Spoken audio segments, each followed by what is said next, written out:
চিন্তা করে দেখো রে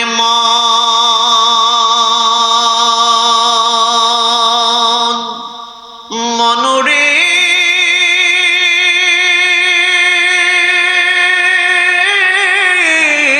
মনরে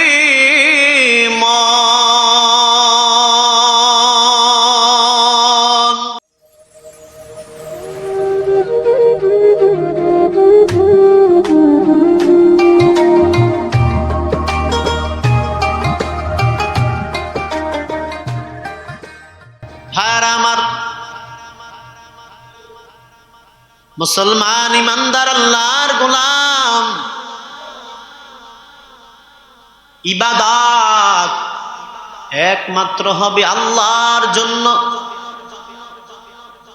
গোলামি হবে একমাত্র আল্লাহর জন্য, সিজদা হবে একমাত্র আল্লাহর জন্য রে মুমিন।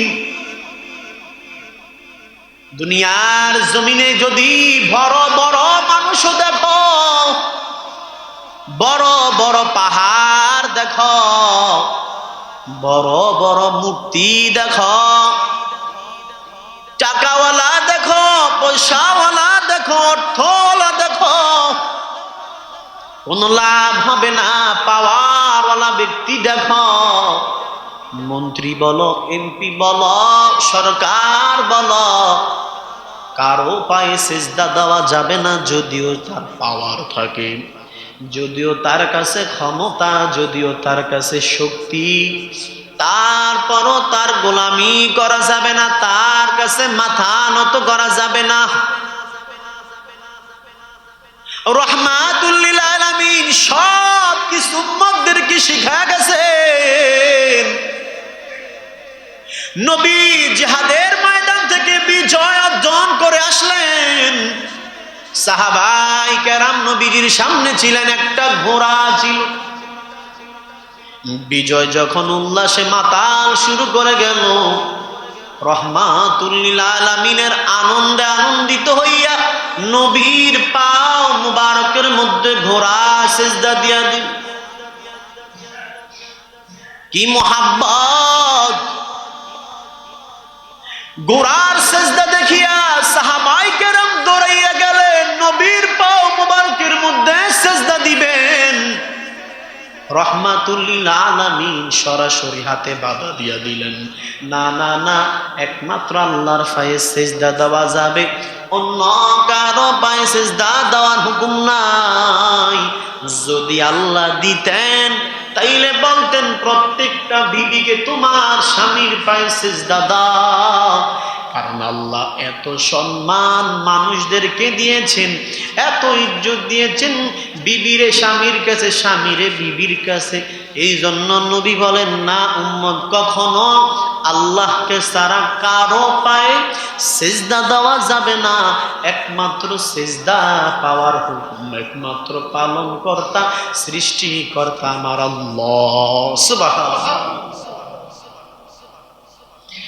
এ মুসলমান ইমানদার আল্লাহর গোলাম, জামানাটা অন্ধকার ছিল, শুধু মুহাম্মদ নবীর জামানা না। ঈসা নবী থেকে মুহাম্মদ নবী দুনিয়ার জমিনে আসার পর যেই সময়টা অতিক্রম করেছে নবীর উম্মত, জামানাটা অন্ধকারে ছিল, অন্ধকার জন্য ছিল। এর আগের নবীদের জামানা অন্ধকার জন্য ছিল। আল্লাহর নবী মুসা কালিমুল্লাহর উপরে আল্লাহ কিতাব নাজিল করলেন, ঈসা নবীর উপরও কিতাব নাজিল করলেন, মুহাম্মদ নবীর উপরও করলেন, অন্যান্য নবীদের উপরে করেছেন। যদিও অনেক নবী রাসূল সকলের উপর কিতাব নাজিল করেন নাই, তবে নবুয়াত দান করছেন। কি দান করলেন? নবুয়াত, নবী হিসাবে স্বীকৃতি দিলেন। সবাই আলেম হইয়া দ্বীনের দাওয়াত দিতে হবে, কথা আছে বলেন? আপনারা দিতে পারবেন না? আপনাদের দ্বারাও সম্ভব দ্বীনের দাওয়াত দেওয়া। বলে এত গভীর আলেম তো কিতাব থাকে পাওয়া যায়, এছাড়া পাওয়া যায় না। না না মুসলমান, যতটুকু সম্ভব যদি একটি শব্দ অক্ষরও জানেন, নবী বলেছেন তোমরা ওই অক্ষরটা শব্দটা তোমরা প্রচার করে দাও। অতএব দিন ইসলাম দাওয়াত দিতে কোন আলেম হতে হবে স্পষ্ট তা না। যদি এটা কোরআন ভিত্তিক, হাদিস ভিত্তিক, ইজমা কিয়াস ভিত্তিক হয় তুমি প্রচার করে দাও।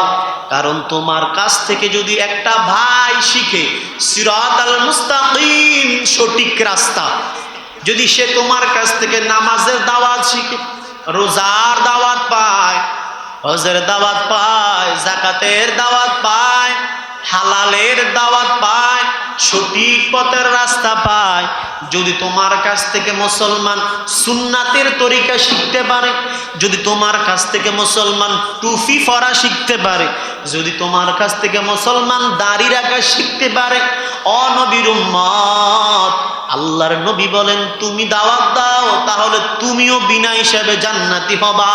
কারণ ওই ব্যক্তি যদি আমল করিয়া জান্নাতে যায় তোমারও নিয়ে যাবে। এই জন্য তুমি ভালো কিছুর পথ দেখাও, ভালো কিছুর রাস্তা দেখাও, ভালো কিছু প্রচার করো।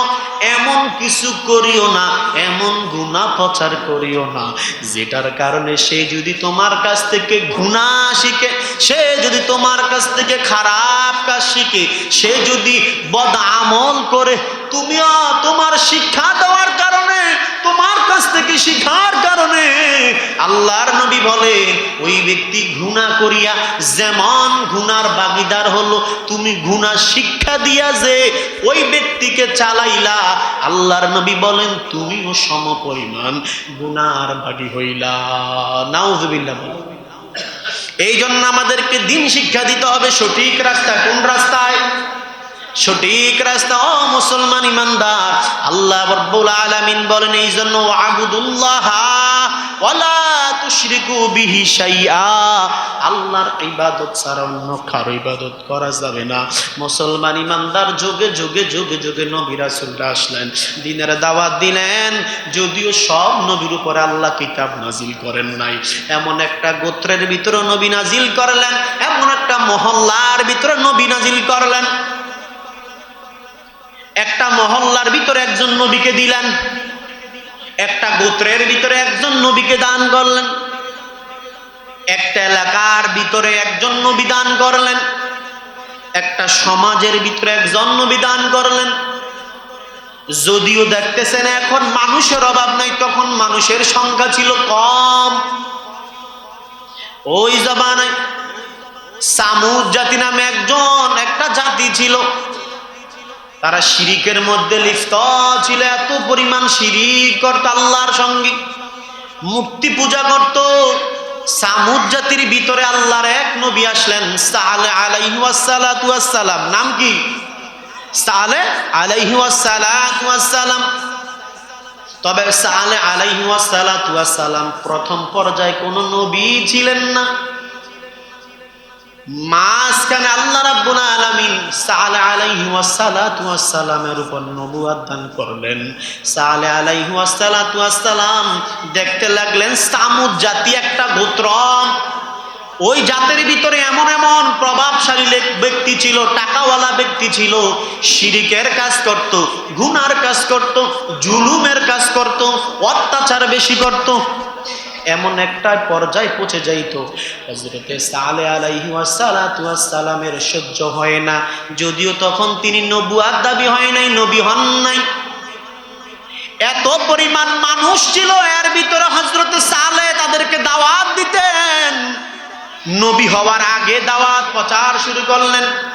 বুজুর্গ ব্যক্তি ছিলেন, সব সময় আল্লাহর দেনে ছিলেন। বলতে লাগলেন তোমরা যে মূর্তির পূজা করতেছো, তোমরা যে শিরিক করতেছো, জুলুম করতেছো, অন্যায়ভাবে মহিলাদের উপর আক্রমণ করতেছো, এটা তো বড় ধরনের শিরিক, তোমাদের উপর আল্লাহর লানত সৃষ্টি হয়ে যাবে। তাদের গোত্রের লোকেরা বলল সালেহ পাগল হয়ে গেছে। নাউজুবিল্লাহ বলতেন না? দিন যদি আপনি ভালো প্রচার করেন, সঠিক পথের রাস্তা দেখা দেন, কিছু লোক আপনার প্রতি ক্ষিপ্ত হবে কিনা বলেন? হবে কিনা? এই জগতে, ওই জগৎ ছিল, এই জগৎ আছে। সালেহ আলাইহি ওয়াসাল্লাম যদিও তখন নবী ছিলেন না, কিন্তু বুজুর্গ ব্যক্তি হিসাবে দ্বীনের দাওয়াত দিতেন, দ্বীন প্রচার করতেন। ও মুসলমান ইমানদার, ওই জামানার লোকেরা সহ্য করতে পারে নাই, বলে সালেহ পাগল, ওরে বাঁধো। বলে ভাই আমারে বাঁধবেন কেন? বলে আমরা বাপ দাদা ধর্ম প্রচার করতেছি, শিরিক করলে কি হয়েছে? তুমি কে? তোমার সৃষ্টিকর্তাকে। বলে এই যে বৃষ্টি হচ্ছে, এই বৃষ্টি দেওয়ার একজন সৃষ্টিকর্তা আছে, বলে ওইটা আমাদের মানার দরকার নাই। বলেন মানবা না কেন? বলে না, আমরা বাপ দাদা যাদের পূজা করে আসছে তাদেরই পূজা করব। এত পরিমাণ আল্লাহর নবী সালেহ বোঝায়, কিন্তু তারা বুঝতে চায় না। সবাই ক্ষিপ্ত হয়ে গেল। আল্লাহ রাব্বুল আলামিনের অর্ডার চলে আসলো, আবার বুজুর্গ ব্যক্তিকে এলান বারবার দিয়ে দেয়, হে সালেহ তুমি দ্বীন প্রচার করো, সাহায্য আমি আল্লাহর পক্ষ থেকে আসবে। ও মুসলমান ইমানদার, সব সময় আল্লাহর দ্বীনের ক্ষেত্রে সাহায্য আল্লাহর পক্ষ থেকে আসে। হক আগে বা পরে একটু ধৈর্য ধরতে হবে, আল্লাহর প্রতি ঈমানটা মজবুত রাখতে হবে। যদি মজবুত রাখিয়া কাজ করতে পারেন, আল্লাহ বলে তোমার জন্য সাহায্য আমি আল্লাহর পক্ষ থেকে, কিন্তু একটু সময় অপেক্ষা করো। কিভাবে আসবে তুমি ধারণা করতে পারবা না।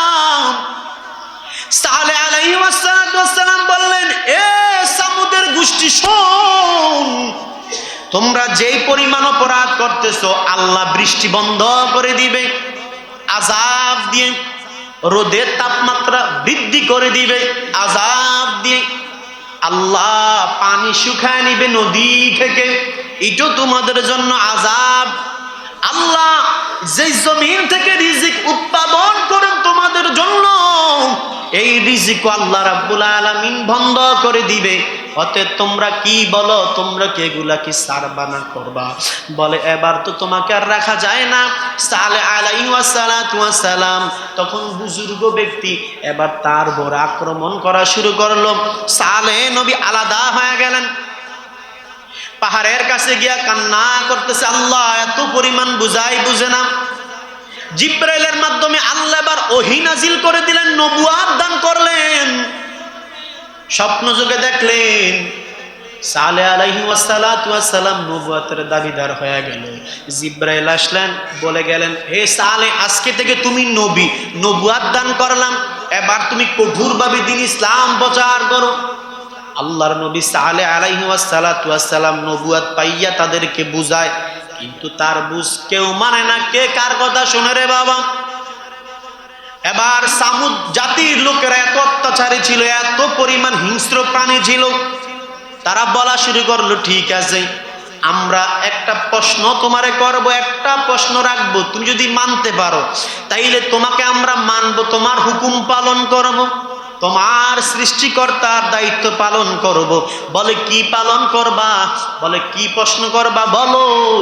এবার সালেহ আলাইহিস সালামকে সামুদ জাতিরা বললে, বিকালবেলা 70 জন লোক তোমাদের কাছে যাবে, যে তোমাদেরকে প্রশ্ন করবে। বলে ঠিক আছে। বিকালবেলা 70 জন সামুদ জাতি থেকে লোক আসলো, বড় বড় যারা জ্ঞানী ছিল, টাকাওয়ালা অর্থওয়ালা লোক ছিল। আসার পর হযরতে সালেহকে প্রশ্ন করলেন 70 জন লোকেরা।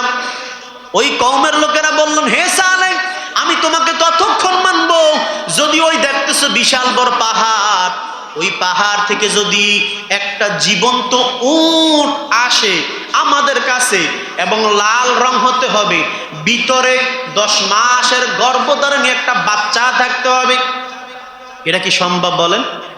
কেমন ধরনের প্রশ্ন করলো? যে ওই পাহাড় থেকে একটা উট আসবে, হতে হবে লাল, তোমার আল্লাহরে কেউ পাঠাইতে, আর এটার গর্ভে একটা 10 মাসের একটা বাচ্চা থাকতে হবে। বলে কি হবে তারপর? বলে তারপর আমরা তোমাকে মানবো যে তোমার আল্লাহ সব কিছু পারে। আল্লাহর নবী হযরতে সালেহ চলে গেলেন, ওই পাহাড়ের গুহায় চলে গেলেন 70 জনকে নিয়ে, সিজদার মধ্যে পড়িয়া বলেন, আল্লাহ গো, এই জামানার মানুষদেরকে কিছু যদি শিক্ষা দিতে হয়, প্রকাশ্যে দেখাইতে হয়, তোমার কুদরতি প্রকাশ্যে দেখাইতে হয়, আল্লাহ অর্ডার করে দিলেন জিব্রাইলের মাধ্যমে, ও জিব্রাইল আমার সাল কি চায় বলো, কি চায় বলো। জিব্রাইলের কাছে জানায়া দিলেন, জিব্রাইল আবার আল্লাহর কাছে জানায়া দিলেন। আল্লাহ বললেন হ্যাঁ ঠিক আছে, উট বাইর হবে ওই পাহাড় থেকে, লাল রঙেরই বাইর হবে, বাচ্চা ও পেটের মধ্যে থাকবে। ও জিব্রাইল জানায়া দাও, এই সামুদ জাতির গোষ্ঠীর লোকেরা এত পরিমাণ খারাপ, তারা যেন এই উটটাকে আক্রমণ না করে, হত্যা না করে। যদি হত্যা করে, যদি আক্রমণ করে, তাদের উপরে আমি আল্লাহ 2 থেকে 3 দিনের ভিতরে আযাব চাপায়া দিব। আল্লাহু আকবার। আল্লাহ রাব্বুল আলামিন যখন জানায়া দিলেন, সামুদ জাতির মধ্যে হযরতে সালেহ আলাইহিস সালাতু ওয়াস সালাম তাদেরকে বললেন, এই সামুদের গোষ্ঠীরা তোমরা শোনো, যে উটের কথা বলেছ আল্লাহ রাব্বুল আলামিন তোমাদের কই উট দিবেন, তবে সত্য একটা, কখনো তোমরা তার উপর আক্রমণ করতে পারবে না, তার উপর অত্যাচার করতে পারবে না, তাকে হত্যা করতে পারবে না। 70 জন লোক বলল ঠিক আছে আমরা হত্যা করব না। এবার আল্লাহর পক্ষ থেকে কিছুক্ষণ পর ওই পাহাড় থেকে উট আসলো এবং 10 মাসের গর্ভে একটা বাচ্চা নিয়ে আসলো, কালার ও লাল। এবার সামুদের গোষ্ঠীরা পাগল হয়ে গেল, আর ব্যাপার কি, নাকি এটা জাদু। এবার কি কয়, জাদু। নবীর উম্মত পীর সাহেব হইলে যে কেরামতি দেখাইতে হবে, এটা সত্য? কখনো সত্য না। আমরা তো বিশ্বাস করি ওরে বাবা, পীর সাহেব তো কেরামতি দেখাইতে পারে, পানির মধ্যে ঘুমাইতে পারে, কেমনে সম্ভব? 72 ঘন্টা না খাইয়া আছে, কত বড় আল্লাহর ওলি। এটা কি ফিরের লক্ষণ? কথা কন না গা। 7 দিন না খাইয়া থাকলে কি ফিরের লক্ষণ? এটা পানির মধ্যে যদি ঘুমাইতে পারে কি পীরের লক্ষণ? এটা কি কেরামতির লক্ষণ? এটা কি নবুয়তের লক্ষণ? না মুসলমান, পীর সাহেব, পীরকে, অলিকে, এটা আপনাদের মধ্যে হতে পারে, তবে তাকওয়ার যদি আমল থাকে, আল্লাহ রাব্বুল আলামিন আপনারও নবুয়ত দান করতে পারে। তবে দেখবেন যারা পীর বুজুর্গ আল্লাহ ওলি, তারা একটু নিশ্চুপ থাকে, নীরব থাকে। যেখানে কঠোর হওয়ার প্রয়োজন সেখানে কঠোর হয়ে যায়, কারণ সবকিছু আল্লাহর পক্ষ থেকে, সবকিছু আল্লাহর লীলা খেলার পক্ষ থেকে। ওই সামুদ জাতি বলল তখন তোমরা মানবো, তখন তোমাকে মানবো, তোমার আল্লাহকে মানবো, যদি তুমি প্রকাশ্যভাবে এমন এমন ঘটনা দেখাইতে পারো।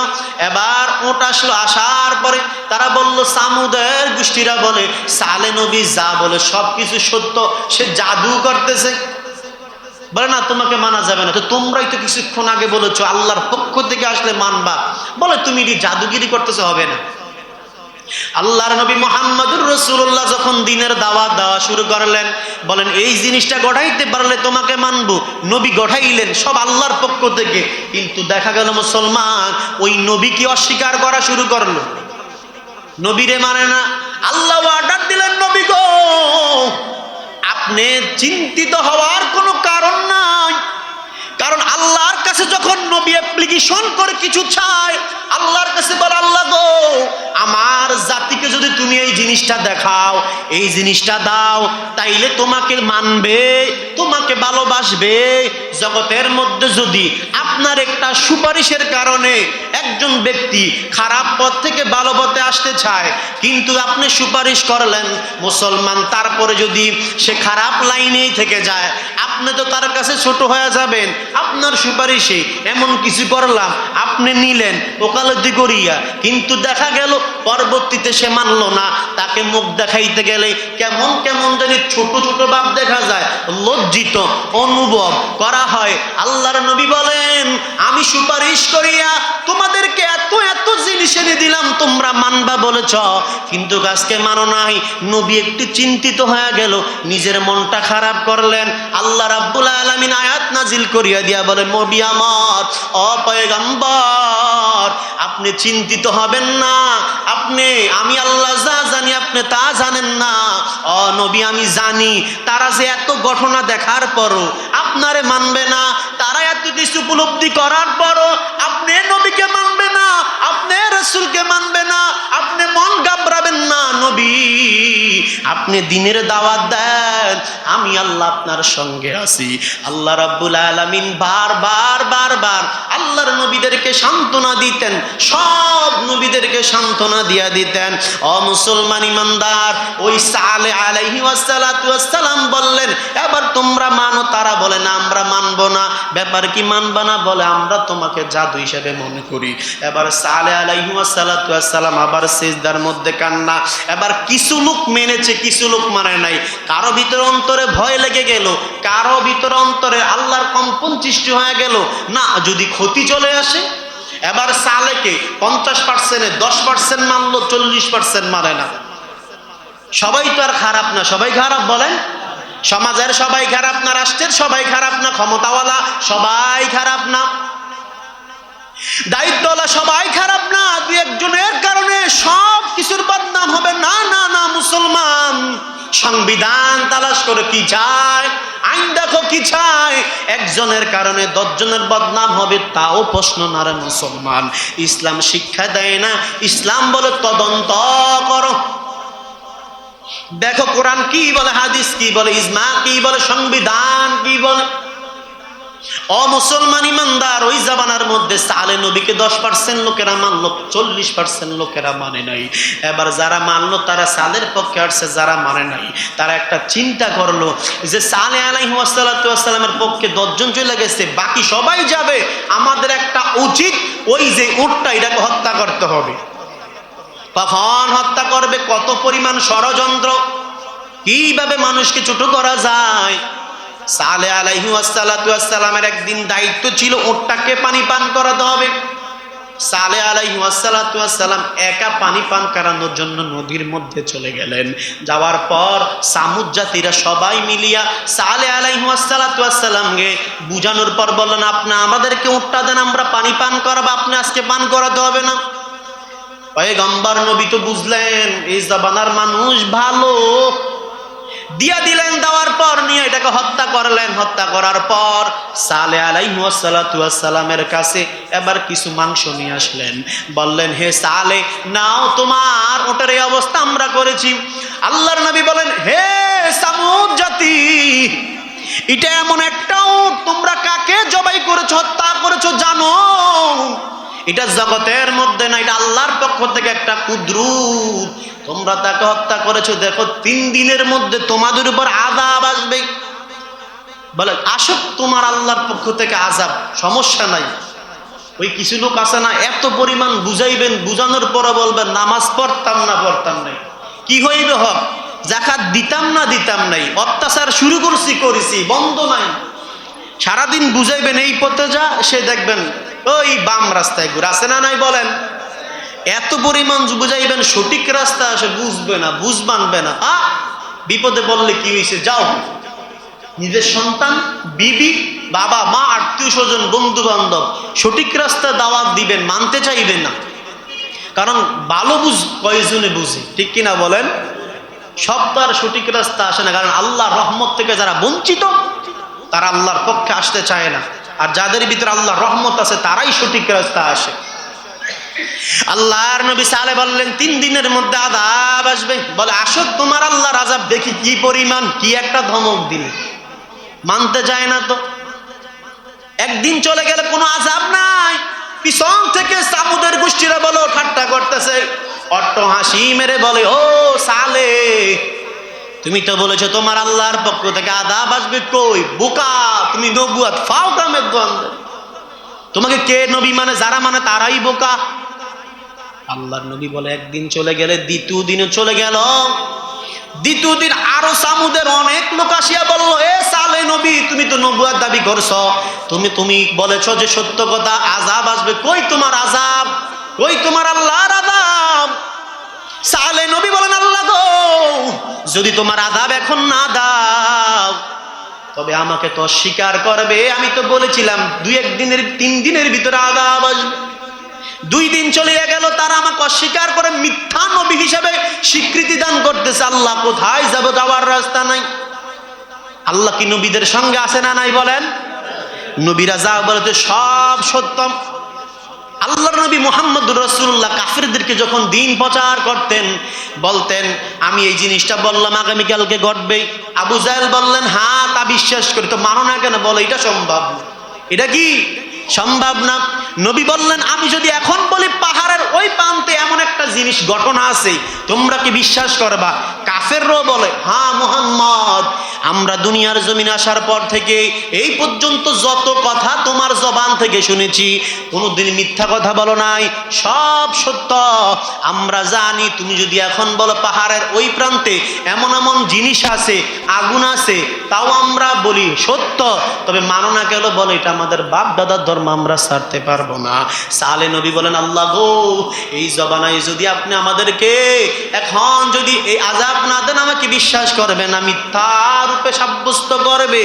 একদিন দুই দিন চলিয়া গেল, তৃতীয় দিন দিন চলে যায়, সন্ধ্যা ঘনিয়ে আসতেছে, আসরের এক মুহূর্তের সময়, তখনও কিন্তু বৃষ্টি বর্ষণ হওয়ার লক্ষণ না। আকাশটা কি কালো, মাত্র আমাদের দেশের টাইম অনুযায়ী 4টা বা 5টা বাজে। এমন একটা সময় সালেহ আলাইহিস সালাতু ওয়াস সালামের উপর আক্রমণ করবে, কই তোমার আল্লাহর আযাব। এমন সময় দেখতেছি আল্লাহর পক্ষ থেকে আকাশটা মিনিটের ভিতরে কালো হয়ে গেল, মেঘাচ্ছন্ন হয়ে গেল, অন্ধকার অন্ধকার চূর্ণামন একটা কম্পন সৃষ্টি হয়ে গেল। আল্লাহর নবীকে আল্লাহ রাব্বুল আলামিন ডাক দিয়া বললেন ও নবী, আপনাকে অর্ডার দিতেছি এই মুহূর্তে আপনাকে যারা অনুসরণ করেছে আপনি তাদেরকে নিয়ে চলে যান। বলে কোথায় যাব?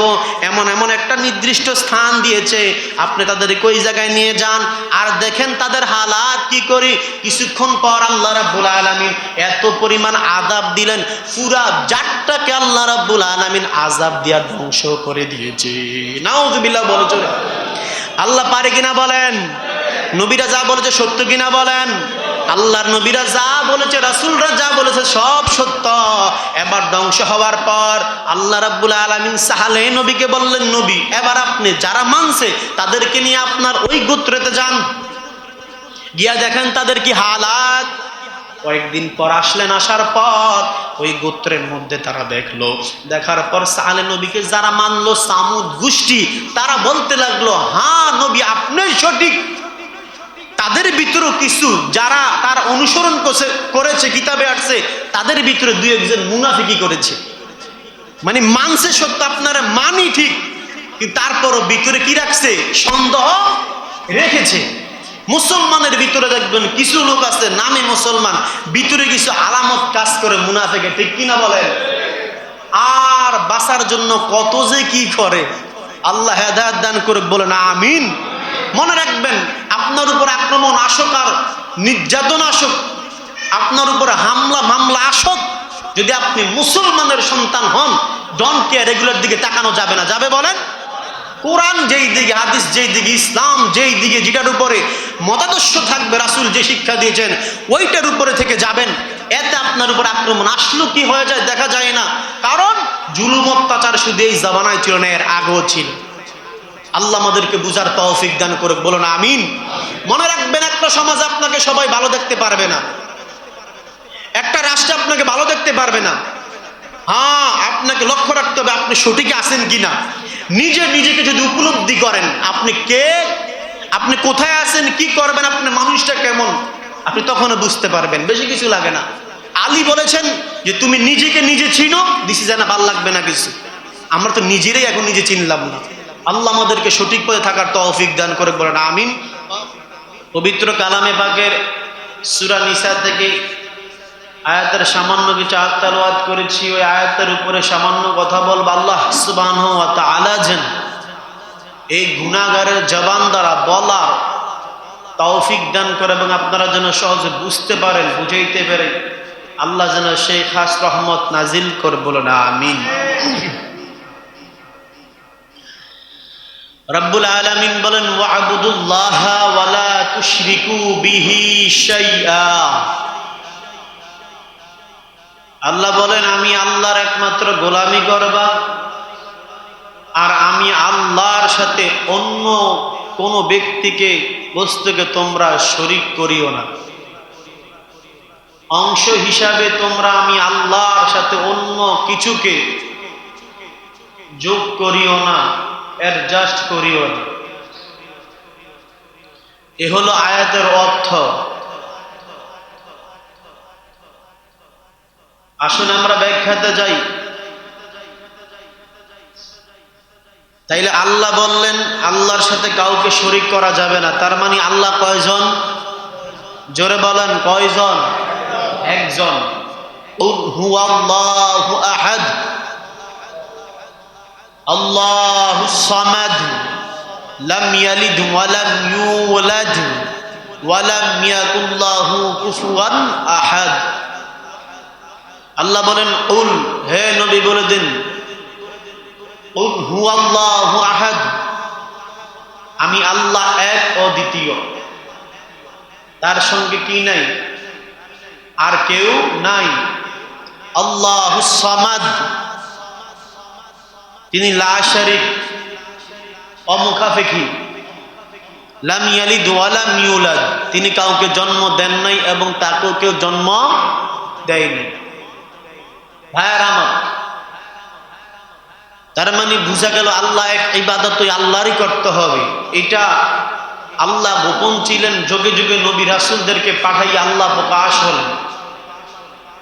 আদম থেকে শুরু করে শেষ নবী মুহাম্মদুর রাসূলুল্লাহ সাল্লাল্লাহু আলাইহি ওয়াসাল্লাম পর্যন্ত অনেক নবী রাসূল পাঠিয়েছেন। কিছু নবী কিছু রাসূল প্রেরণ করেছেন। সব নবী রাসূল না, তবে সব রাসূলই নবী। আর নবীদেরকে আল্লাহ বলেছেন আপনারা দ্বীন প্রচার করেন, যত সাহায্য সহযোগিতা আছে আমি আল্লাহর কাছ থেকে আপনারা পাবেন। আমরা তো হলাম সর্বশেষ নবী মুহাম্মদুর রাসূলুল্লাহর উম্মত। এর আগে অনেক নবী ছিল, তাদের উম্মত ছিল, ছিল কিনা বলেন? তাদেরও একটা জামানা গিয়েছে, তাদেরও একটা যুগ গিয়েছে, তাদের একটা সময় অতিক্রম করেছে। আমাদেরও এখন একটা সময় অতিক্রম করতেছে। এক নবীর উম্মতের হালাত আমাদের কাছ থেকে যাচ্ছে। তো ইসলামের বহির্প্রকাশ ঘটেছে নবীদের মধ্য থেকে। নবীদের কাছে আল্লাহ জিব্রাইলের মাধ্যমে ওহী নাজিল করলেন, আর ওহীর মাধ্যমে নবীরা সব জানিয়ে দিলেন। এক বিন্দু, এক সরিষা পরিমাণ কোন নবী ইচ্ছাকৃতভাবে নিজের মন গড়া কথা বলেন নাই। যদিও তাদের উম্মতেরা নিজের মন গড়া কথা বলে, কিন্তু নবীরা বলেন নাই। যা বলেছেন আল্লাহর পক্ষ থেকে বলেছেন। নবী মুহাম্মদুর রাসূলুল্লাহর সাহাবায়ে কেরাম যা বলেছেন রাসূল থেকে শুনেছেন, বলেছেন, অতিরিক্ত কিছু বলেন নাই। কারণ বললেই এটার উপর আল্লাহ কোরআনের আয়াত নাজিল করে দিতেন, বললেই অন্য একটা বিদআতের পর্যায়ে চলে যেতেন। সেই জন্য আল্লাহ বলেছেন ওয়া'বুদুল্লাহা ওয়ালা তুশরিকু বিহি শাইআ, একমাত্র আমি আল্লাহর ইবাদত করবা। ওয়ালা তুশরিকু, তোমরা শরীক করিও না, বিহি শাইআ, আমি আল্লাহর সাথে। যদি আপনি আল্লাহর সাথে অন্য কাউকে শরীক করে ইবাদত করেন, তাইলে আল্লাহ দুইজন হয়ে যাইত, লাগতুনি মারামারি। কথা বলেন? দুনিয়ার জমিনের দিকে আমরা যদি তাকাই, দুইটা পাঠি নিয়ে ঝগড়া হয় কিনা? হয় কিনা বলেন? ঝগড়া হয়। কে কিভাবে কি পরিচালনা করবে, কি পরিমাণ ঝগড়া বিবাদ। আপনি এই লাইনে গেলে সে বলে না এই লাইন ভালো, সে ওই লাইনে গেলে, আপনি এই লাইনে গেলে সে মানে না, সে গেলে আপনি মানেন না। এটাই নীতি, এটাই সিস্টেম দুনিয়া। একটা জিনিস পরিচালনা করতে যাইয়া যে হিমশিম খেয়ে যায় মানুষ, তাহলে মানুষ কত দুর্বল। দুর্বল কিনা? কথা বলেন, দুর্বল কিনা? তো দুনিয়ার জমিন সামান্য, দুনিয়া সামান্য দেশ, রাষ্ট্র সমাজ চালাইতে যাইয়েই তো আমরা হিমশিম। তাইলে পৃথিবীর জমিন যদি আরেকজন আল্লাহ হইতো, দুইজন হইতো, তাইলে ঝগড়া লাগতো কিনা? একজন বলতো রোদ দিছ, আমি এখন বৃষ্টি দিব, লাগতো কিনা বলেন? এই জন্য একজনই পরিচালনা করতেছেন সারাটা দুনিয়া, সারাটা পৃথিবী। এখানে ওই আল্লাহর উপরে কথা বলার শক্তি ক্ষমতা কারো নাই। এই জন্য রাব্বুল আলামিন বলেছেন, আমি আল্লাহ এক, আমার সাথে কাউকে শরীক করিও না, অন্তর্ভুক্তি নিও না। ইবাদত শুধু আমি আল্লাহর হবে, অন্য কারো গোলামিও করা যাবে না। সর্ব অবস্থায় সেজদা যদি দিতে হয় আমি আল্লাহকে দাও, কারণ আমি তোমার সৃষ্টিকর্তা। আচ্ছা বলেন তো দেখি, আল্লাহ কি আমাদেরকে সৃষ্টিকর্তা, আমাদেরকে বানানোর পরে সৃষ্টিকর্তা হয়েছেন নাকি এর আগে ছিলেন? অনেক সুন্দর কথা, অনেক কষ্ট, ভালো জবাব দিয়েছেন। এর আগেও ছিলেন। আল্লাহ এর আগেই সৃষ্টিকর্তা ছিলেন, আল্লাহ এর আগেই রব ছিলেন, আল্লাহ এর আগে রহমান ছিলেন, আল্লাহ এর আগে গফফার ছিলেন। যদিও আল্লাহর নাম, গুণবাচক নাম একটি আল্লাহ, আর সিফাতি নাম 99, এরপরে আরো কিতাবে আছে 3500-এর অধিক নাম আছে। তো সবগুলা কি আল্লাহ সৃষ্টির পরে ছিলেন না আগে? আগে ছিলেন।